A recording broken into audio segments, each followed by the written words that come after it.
Hey guys, it's Tucker and Janae with Adventures with Tuckney. We are so excited to be here today to discuss the Lippert Tire Linc with you guys and what a great system that it is. But first, let's tell you guys a little bit about us. We're a full-time RV couple and we've been traveling full-time in our Keystone, Montana high country since April of 2019. So going on 2 years. Yep. We have two dogs, Cap and Marvel, that travel full-time with us, and they absolutely love exploring with us, and it's just a blast. We originally said we were only going to travel for a year or so, but we're having so much fun that we don't have any plans to stop soon. When we first started traveling, we had a 2019 Keystone, Montana high country 385 BR. It was about a 42 foot rig. It was quite a beast. It had 4 tires and a little more space than we needed. So. We originally thought that living in an RV we would just need an exorbitant amount of space, and we decided to get one of the biggest trailers that we could find that we liked, which turned out to be a mistake. We had way too much space, but somehow not enough storage space, and the rig that we chose just didn't work out to meet our needs. It didn't work for us. It would work for other people with Right. other needs. Main thing for us was we boondock a lot, and a 41 foot rig trying to boondock just didn't work out the greatest. Sometimes the spots aren't very level, or we would get ourselves in some pickles just because of our length. And once we decided that, hey, look, we've been doing this for like a year now, and we're not going to stop, so let's just go ahead and get a rig that suits our needs. And that's when we found the Keystone, Montana 335BH, which ended up being perfect for us. The length is quite a bit shorter. I think it's 37 feet. 37 foot, but it has a slide out the rear end of the thing that actually extends it back out to about 40 foot. So it's essentially the same length when we're parked, but shorter when we're running down the road or trying to park. Which just makes things a lot easier. And the layout is far better for us. We now have a master suite and a back bunk room instead of a mid bunk, and it's just much better for us. Has a bath and a half as well, so when there's somebody with us visiting or on vacation with us or something, then they have their own bathroom. The only thing we got to share is a shower. So. Yep. So, when we decided to trade our rig, we were up in Illinois, and the RV dealership that we trade with is down in Texas. We knew that we needed to make that drive, and our tires were pretty shot. We had driven several thousand miles with them, and we knew that they were kind of on the sketchy side of things, but we didn't want to invest in brand new tires right before we traded our rig. That was mistake number 1. So after research and whatnot on groups that we're part of, we bought I think it was about a $250 tire monitor system off Amazon, and I installed it, had it all calibrated and whatnot, and we left, and we got... How long is that drive? How many miles? It's about 800 miles. So it's not a small trip by any means, and we were trying to make it all in one day. This was on a Sunday in June, and it was hot. That played Yes. part in everything too. it was hot, and we kind of were trusting the TPMS system to warn us of any issues.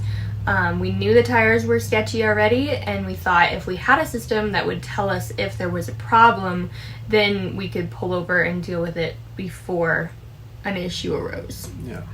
I just wanted to limp along back down to Texas. We had already had a blowout in South Dakota at one point in time on Labor Day, and from that I'd got a tire, one of the drive-on tire jacks, and a 4-point and all that. So changing tires wasn't a big deal, but this day it turned into a big deal. It was like the nightmare trip. We made it to Missouri. We were probably about 4 hours into our trip when, boom, we had our first blowout. And I was very frustrated because the TPMS system did nothing to warn us. We were told through our research that, it would start beeping or, tell us, hey, the pressure is too high or whatever. Come to find out, the system I bought actually updated every 5 to 8 minutes. So there you are for 5 to 8 minutes without current tire pressure and whatnot. And so if it blows during that time or starts to have a problem during that time, you essentially got no warning. It was very frustrating. We were able to pull off onto one of the exit ramps nearby and get everything changed. It probably took us a good hour or so the first time just dealing with all of it. It was very frustrating because there was actually damage done to the rig itself. If you've never had a blowout on a trailer, we've had 2 now that have done damage. The one that he mentioned earlier in South Dakota, and then this one.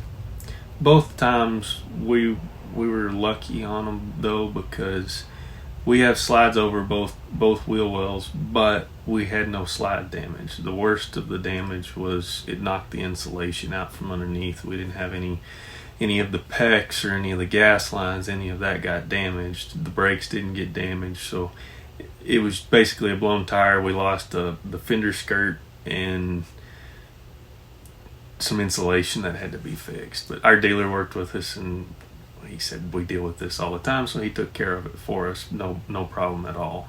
So we fixed that tire. We put the spare on, and we knew that since we'd already had one issue so shortly into the trip, that there was potential that we would have more. So we wanted to get another spare tire so that we didn't end up on the side of the road without a spare. But like I said earlier, it was a Sunday and there weren't very many places open. No. We called around to probably 10 different tire stores that were on our route, and we finally got a hold of someone at a Sam's Club. They actually weren't open, but he made an exception for us, thank goodness, and was able to get us a spare. Yeah, thankfully the guy, when I explained the situation to him, he was already there working, but due to COVID, they couldn't have people come in, so they were technically closed. But he made an exception, met me outside, and I took the tire and left it at the door. He changed it and brought it back out to me. When we had the initial blowout, it actually damaged the tire that was next to it as well, and so we knew that we wanted to get that one taken care of. So you ended up... I changed the tire on the side of the road, and then when we got to Sam's, had him do the spare, but then I also had him look at all 4 tires that were on there, and he told me that tire was damaged from the blowout, so I took and changed that to the new tire that he had and put the damaged one as a spare. We used that as our spare. So we got back on the road after a couple of hours, and we were so frustrated and discouraged. It was just turning into a super long day. We knew we were not going to make it to our destination. We just decided to get as far as we could, and then we were going to pull over and spend the night in a parking lot somewhere. We made it to... Were we in Oklahoma?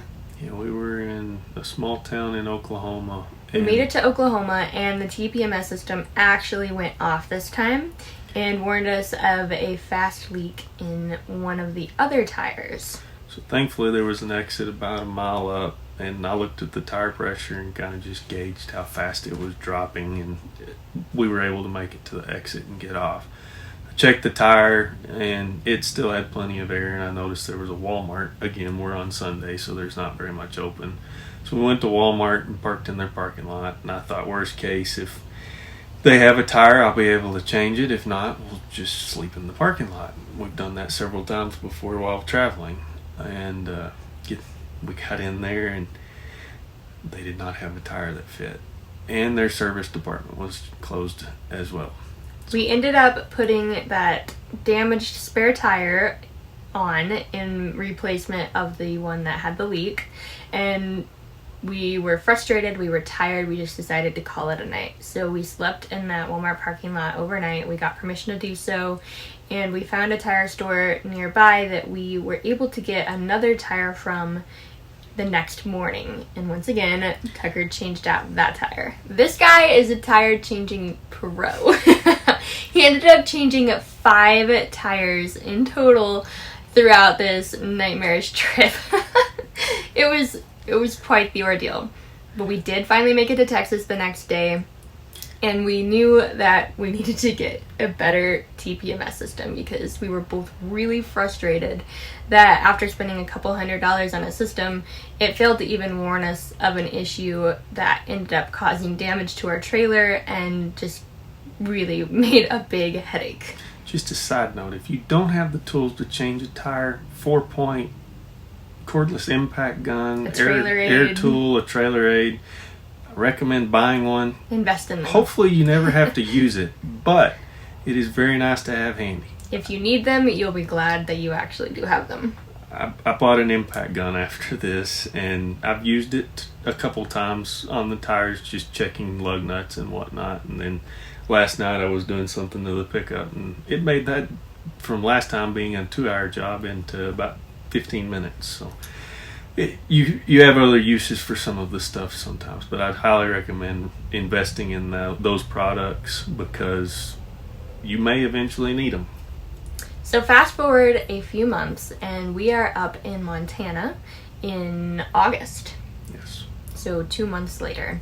And we had the opportunity to join the Lippert Scouts community, which is an amazing community. And if you're not already a part of the Lippert Scouts community on Facebook, I highly recommend joining that group. One of the things that is in the Scouts is they ask people to review some of their products and just kind of get an idea of what people think of them, how they're working, give feedback for improvements, and just generally test out new products.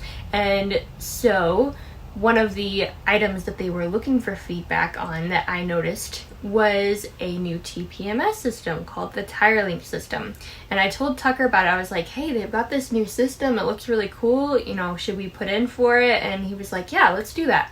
So we did, and we ended up getting sent the Lippert TPMS system called the Tire Linc. It's super cool. It actually goes to an app on your phone, so you don't have to worry about the little thing on the dashboard not working or not, right. not picking up the signal, stuff like that. So they sent it to us while we were up in Montana, and Tucker was able to get it installed on the rig, and we used it. The first day we were only going about an hour, and then we were staying in a parking lot. So we got there, no issues. What we did not realize was the next day there was a big winter storm coming up. It's August, like I said, and where both of us grew up, you don't have to worry about winter storms in August. In Montana, I guess you do. So we were supposed to leave the next day at like 1 o'clock, I think we had set. And when we got up, we were just going about our day, and we realized the weather was starting to look a little bit iffy. It was starting to rain and snow. So we looked on the radar, and sure enough, there was a big winter storm coming, and we were going to have to drive through a mountain pass that day to get to our destination. We had been through it before, and we knew it was kind of a not overly treacherous, but kind of a steep mountain pass, and we knew that there was likely the potential for extra snow up there. So we looked, and sure enough, it was supposed to start snowing up there in about an hour's time. So we, as quickly as we could, got everything put up, slides pulled in. Basically, we got ready to go really fast. Yeah, and in my haste, I always kick the tires at least, make sure that there's enough air to bounce back, like my dad taught me, and he walked all around and no didn't issues. have any issues. Climbed in the pickup, I opened the phone up to the Tire Linc, typed in the little 4-digit code, and it synchronized and alerted me to a fast leak. So I walked back to the tire, checked it, and I could actually hear a little bit of air, and then if I moved the valve stem, a lot of air come out. So I looked, there's a gas station down the road. Instead of cranking my air compressor up, just pulled down to the gas station, put some air in it, didn't resolve the issue. Found a tire store around the corner and went over there, and they sent a guy out to look at it, and he brought his socket, and essentially what had happened was the valve stem nut had come loose, and the valve stem was about to fall off, which would have just completely let all the air out of the tire. And so we checked all 4 tires, and he told me that I was very lucky that the system alerted me to that, because if I had driven a couple more miles on that, the valve stem would have fallen, undone, and eventually all 4 tires would have got messed up because the valve stems were not properly tightened. I don't even like to imagine what kind of a situation we could have gotten ourselves in that day. Going through a scary mountain pass with snow and ice and ending up having a tire have issues would have just been an absolute nightmare. We both just looked at each other and were just like, wow, like the first time we use this new system, it literally saves us from a massive headache.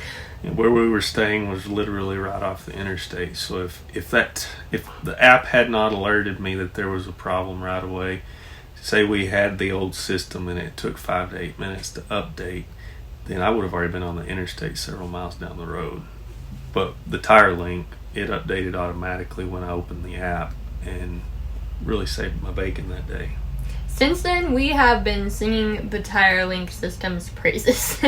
We literally tell people all the time about it, and we really, truly, highly recommend it. Not just because we're Lippert Scouts, but because it really is a really great product. It's a great product. That anyone who has an RV, or really any trailer, it doesn't just work on RVs. You can put it on any trailer tires. Livestock trailers, utility trailers, whatever. And like we said, the app is super handy. My husband's phone has this steely on it, so he's able to just put it directly on the dash to where, he doesn't have to mess with it while he's driving, but it's just right there. He can see it. So if an alert pops up, whether it's a text or the Tire Linc was the reason I got the steely, but if the Tire Linc pops up and has an issue, it's going to alert my phone, so the screen's right there next to the steering wheel for me to see. It tells you what the pressure is on each of the tires, as well as the temperature, and it updates it as frequently as you want it to. Well, it updates automatically every couple of minutes, but if you hit the refresh button, it'll update right when you tell it to. So I always open the app and it refreshes, and then every now and then I'll open the app and make it refresh just to double check everything, just because I don't fully trust anything as far as computers go anymore. It's definitely become a habit of ours. Anytime we're getting ready to pull out, to open up the app and just make sure that there's no tire issues. Yeah, and as far as the install goes, it comes with a little tool. You take your old valve stem cap off, you screw these sensors onto each of your tires, and then in the forward compartment of our trailer is the battery compartment, and that's where you install the booster. And so the signal comes from the little battery or the valve stem sensors to the booster, and then from the booster up forward to the pickup to me. That way the signal never lapses. Very easy install. The hardest thing to me was just having to hook the booster to the battery system, which just requires crimping the proper connection onto the red and black cables. Learn from our mistakes. Please do not go with a cheap TPMS system and trust it to work for you, because you'll probably end up with a headache like we did. It can cost you a lot more in damages to your rig than the actual system itself costs. Right. It's definitely a great investment, and if you guys don't already have the Lippert TPMS Tire Linc system, you really need to check it out. Thanks so much for joining us on this session, guys. We're so excited to have you here and to be a part of this great community. If you guys aren't familiar with us already, you can check us out on all of our social media. We have an Instagram account at Adventures with Tuckney. We're also on YouTube and Facebook and Pinterest, and we have a blog, www.adventureswithtuckney.com. We hope you guys will check it out and follow along, and we'd love to have you there. Thanks for watching, guys.